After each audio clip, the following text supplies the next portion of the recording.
बहुत साल पहले की बात है। एक दूर देश में एक बूढ़ा सौदागर अपने बेटे अर्जुन के साथ रहता था। उसके पास दो बेहतरीन नस्ल के घोड़े थे, जिन्हें उसने बड़े जतन से पाला था। एक दिन बूढ़े सौदागर ने अर्जुन से कहा, बेटा, ये घोड़े बहुत खास हैं। किसी ऐसे देश में जहां घोड़ों की कमी हो, ये बड़ी कीमत पर बिक सकते हैं। मैंने सुना है कि दक्षिण में एक ऐसा राज्य है जहां इनकी बहुत मांग है। अगर तुम वहां जाओ तो राजा इन्हें और भी ऊंची कीमत पर खरीद सकता है। अर्जुन को यह सुनकर बहुत खुशी हुई। उसे नई जगहें देखने और घूमने का शौक था, लेकिन उसके पिता ने सख्ती से ताकीद की, एक बात हमेशा याद रखना, पश्चिम की ओर कभी मत जाना। वहां एक बस्ती है जहां सिर्फ ठग और धोखेबाज रहते हैं। अगर कोई बाहरी व्यक्ति वहां जाता है तो बिना परेशानी उठाए वापस नहीं आ सकता। अर्जुन ने हैरानी से पूछा, लेकिन पिताजी, आप यह सब इतने यकीन से कैसे कह सकते हैं? क्या आप वहां गए थे? बूढ़े सौदागर ने गहरी सांस ली और कहा, हाँ बेटा, और मैंने वहां एक ऐसी कीमत चुकाई जिसे मैं जीवन भर नहीं भूल सकता। अर्जुन उत्सुक हो गया, कृपया मुझे बताइए, वहां आपके साथ क्या हुआ था? सौदागर ने कहना शुरू किया, जब तुम छोटे थे, तुम्हारा एक बड़ा भाई भी था जिसके साथ तुम खेलते थे। लगभग 15 साल पहले मैं अपने कारोबार के सिलसिले में कई जगहों की यात्रा पर निकला था और तुम्हारे भाई को भी अपने साथ ले गया था। सोचा था कि वह दुनिया देखेगा और बहुत कुछ सीखेगा, लेकिन जब हम अपने वतन लौट रहे थे तो बदकिस्मती से एक अनजान जगह पहुंच गए। शाम का वक्त था, हम वहां एक सराय में ठहरे। जल्द ही मैंने वहां के लोगों की बातें और उनकी हरकतें गौर की और समझ गया कि यह वही ठगों की बस्ती है जिसके बारे में मैंने कई यात्रियों से सुना था। मुझे तुरंत एहसास हुआ कि हमें यहां से जितनी जल्दी हो सके निकल जाना चाहिए। सुबह जब मैं सराय के मालिक को ठहरने का किराया चुका रहा था, तभी मैंने देखा कि उसका भाई रोता पीटता चला आ रहा है और अपनी किस्मत को कोस रहा है। मैंने पूछा, क्या हुआ? तुम इतने परेशान क्यों हो? उसने रोते हुए बताया, मेरी बीवी के यहां मरा हुआ बच्चा पैदा हुआ है और इसका जिम्मेदार सिर्फ यह सौदागर है। यह सुनकर मैं हैरान रह गया। मैंने पूछा, मैं? लेकिन मैंने तो कुछ भी नहीं किया। उस धूर्त आदमी ने सबके सामने एक अजीबोगरीब कहानी सुनाई। उसने कहा, कल शाम जब यह घोड़े से उतरा तो बहुत तेज सांसें ले रहा था। उसी वक्त एक छोटा सा कीड़ा उड़कर सराय से बाहर निकल रहा था, लेकिन इसकी तेज सांसों की वजह से वह सराय के अंदर वापस चला गया और सीधा उस कमरे में जा पहुंचा जहां मेरी बीवी बैठी थी। वह कीड़ा उसकी नथुने में चला गया, जिससे उसे अचानक तेज छींक आई और इसी वजह से उसके पेट में पल रहा बच्चा खत्म हो गया। उसकी यह बेबुनियाद बात सुनकर मैं सकते में आ गया, लेकिन वहां मौजूद सभी लोग उसकी हाँ में हाँ मिलाने लगे। चारों तरफ से आवाजें उठने लगीं, इस सौदागर की वजह से इसका बच्चा मरा है, इसे इसकी सजा मिलनी चाहिए। मुझे घेर लिया गया, मुझे धमकाया गया और आखिरकार उन लोगों ने मुझसे मेरा बेटा छीन लिया। मेरा दिल बैठ गया। मजबूर होकर मैं वहां से चला आया। बेचारा मासूम मेरा बेटा आज भी उन लोगों की गुलामी कर रहा होगा। इतना कहकर बूढ़ा सौदागर फूट फूट कर रोने लगा। अर्जुन ने अपने पिता को दिलासा दिया, बाबा, आप चिंता मत करें, मैं आपसे वादा करता हूं कि मैं कभी भी उस ठगों की बस्ती की ओर नहीं जाऊंगा। इसके बाद अर्जुन दोनों घोड़ों को लेकर दूर देश की यात्रा पर निकल पड़ा। कई दिनों तक यात्रा करने के बाद वह एक नदी के किनारे पहुंचा। उस समय नदी में बाढ़ आई हुई थी, जिससे छोटी नावें डूबने का खतरा था। नाविक ने अर्जुन को बताया, मेरी कश्ती तुम्हारे घोड़ों का वजन सहन नहीं कर सकती, लेकिन अगर तुम पश्चिम की ओर चले जाओ तो वहां तुम्हें एक मजबूत नाव मिल जाएगी जो तुम्हें नदी पार करा देगी। अर्जुन कुछ देर सोचता रहा, क्या उसे पश्चिम की ओर जाना चाहिए? क्या यह वही रास्ता था जिससे उसके पिता ने मना किया था? जैसे ही अर्जुन पश्चिम की ओर बढ़ा, अचानक तेज आंधी चलने लगी। धूल और रेत के बवंडर से कुछ भी साफ नजर नहीं आ रहा था। उसने कोई छुपने की जगह ढूंढने की कोशिश की, मगर चारों तरफ खुला मैदान ही था। तभी उसकी नजर दूर एक पहाड़ की तरफ गई, जहां से धुएं का गुब्बार उठ रहा था। उसने सोचा कि शायद वहां कोई बस्ती हो। बड़ी मुश्किल से अपने घोड़ों समेत वह पहाड़ पर चढ़ गया। थोड़ी देर बाद आंधी का जोर कम हुआ। अर्जुन ने पहाड़ से नीचे झांक कर देखा तो वहां एक गांव नजर आया। उसे याद आया कि वह अब काफी पश्चिम की ओर आ चुका है। उसके मन में ख्याल आया, कहीं यही वह ठगों की बस्ती तो नहीं जिसके बारे में पिता ने चेतावनी दी थी। पहले तो उसने सोचा कि वापस लौट जाना चाहिए, लेकिन फिर मन में जिज्ञासा जागी, जरा देख तो लूं, वह अजीबो गरीब बस्ती जिसकी कहानियां सुनी हैं, वह असल में कैसी है। अर्जुन पहाड़ के किनारे से झुककर नीचे देखने लगा। तभी अचानक उसके पैर के नीचे से एक पत्थर खिसका और वह संतुलन खो बैठा। वह लुढ़कता हुआ नीचे गांव में जा गिरा। उसके घोड़े भी उसके पीछे दौड़ते हुए आ पहुंचे। सामने से एक बूढ़ा व्यक्ति आ रहा था। उसने अर्जुन को गिरते हुए देखा तो उसकी तरफ बढ़ा। अर्जुन जल्दी से उठकर अपने कपड़े झाड़ने लगा। सौभाग्य से उसे ज्यादा चोट नहीं आई थी, लेकिन उसने देखा कि बूढ़ा बड़ी गौर से उसे देख रहा था। बूढ़े ने पूछा, बेटा, तुम्हें कोई चोट तो नहीं लगी? अर्जुन ने मन ही मन सोचा, अच्छा, तो इस ठगों की बस्ती में ऐसे लोग भी हैं जिन्हें दूसरों की चिंता होती है।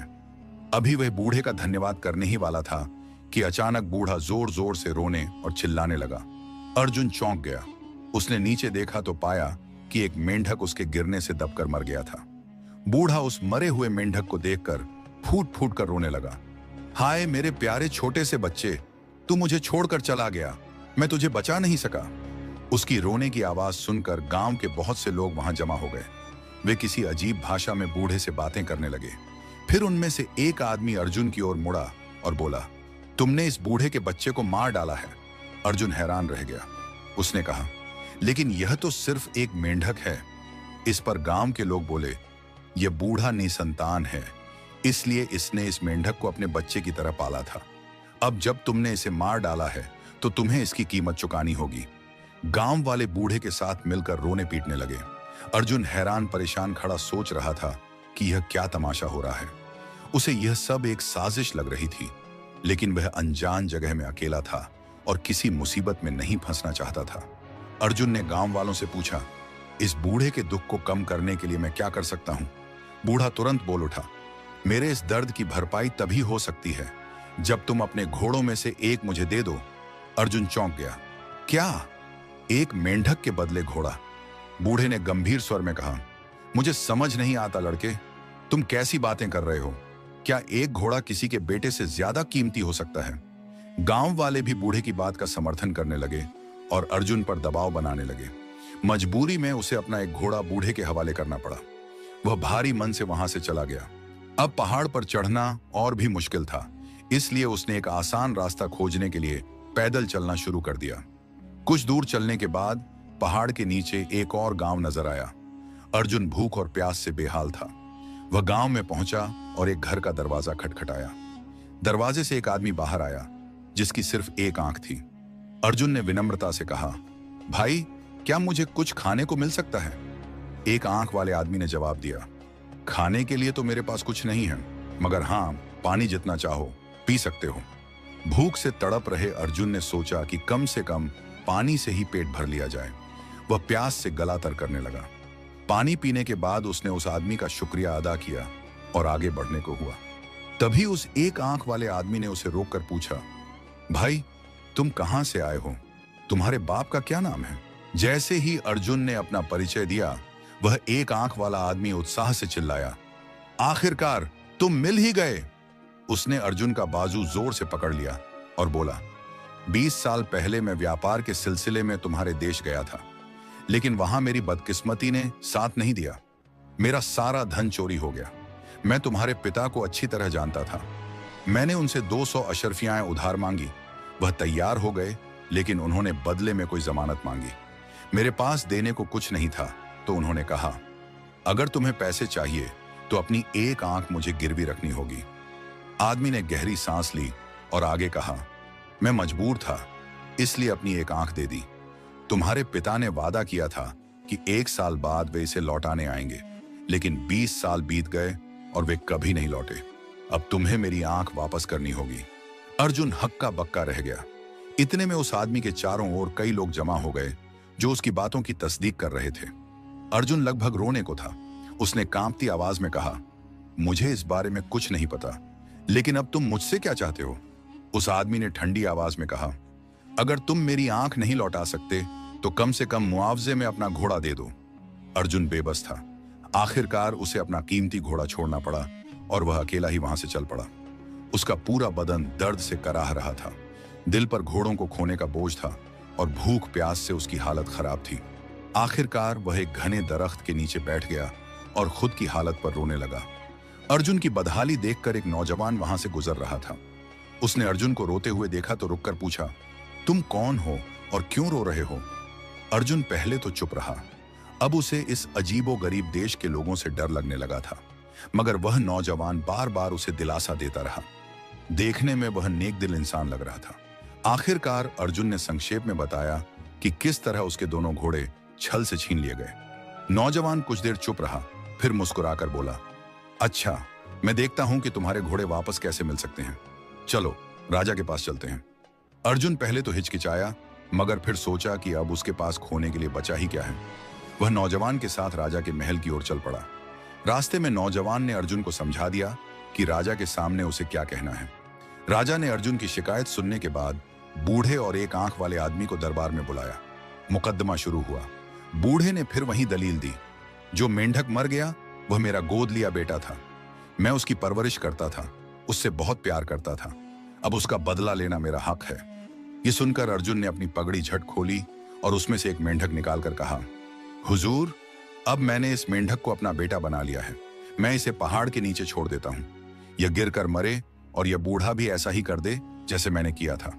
इस तरह इसका बदला पूरा हो जाएगा। राजा मुस्कुराया और बोला, बिल्कुल ठीक, यह बहुत मुनासिब हल है। इसमें किसे संदेह हो सकता है? बूढ़ा यह सुनते ही भौंचक्का रह गया। उसके पास कोई जवाब नहीं था। वह चुपचाप अर्जुन का घोड़ा लौटाकर वहां से खिसक गया। अब एक आंख वाले व्यक्ति की बारी आई। उसने अपना मुकदमा पेश किया और अर्जुन से अपनी आंख वापस करने की मांग की। अर्जुन ने राजा की ओर देखकर कहा, हुजूर, इसमें कोई शक नहीं कि मेरे पिता को अजीबोगरीब चीजें इकट्ठा करने का शौक है। उनमें से एक यह भी है कि वह लोगों की आंखें जमा करते हैं। हमारे गोदाम में सैकड़ों आंखें संग्रहित हैं। मैं इन साहब की आंख लौटाने को तैयार हूं, लेकिन उनकी सही आंख तभी खोज सकता हूं जब यह अपनी दूसरी आंख भी मुझे दे दें, ताकि मैं दोनों आंखें सही जोड़कर उन्हें लौटा सकूं। राजा ने गंभीरता से सिर हिलाया और बोला, बिल्कुल सही, यह एक उचित शर्त है। बस इतना सुनते ही वह एक आंख वाला व्यक्ति घबरा गया। उसने तुरंत अर्जुन का घोड़ा वापस कर दिया और अपनी खोई हुई आंख को वापस लेने में कोई दिलचस्पी नहीं दिखाई। अब अर्जुन और वह नौजवान राजा के दरबार से बाहर निकले। नौजवान ने अर्जुन से कहा, चलो, मैं तुम्हें इस देश की सरहद तक छोड़ देता हूं, ताकि कोई और तुम्हें परेशान न कर सके। रास्ते में चलते हुए दोनों आपस में बातचीत कर रहे थे कि अचानक अर्जुन की नजर उस नौजवान की कलाई पर पड़ी।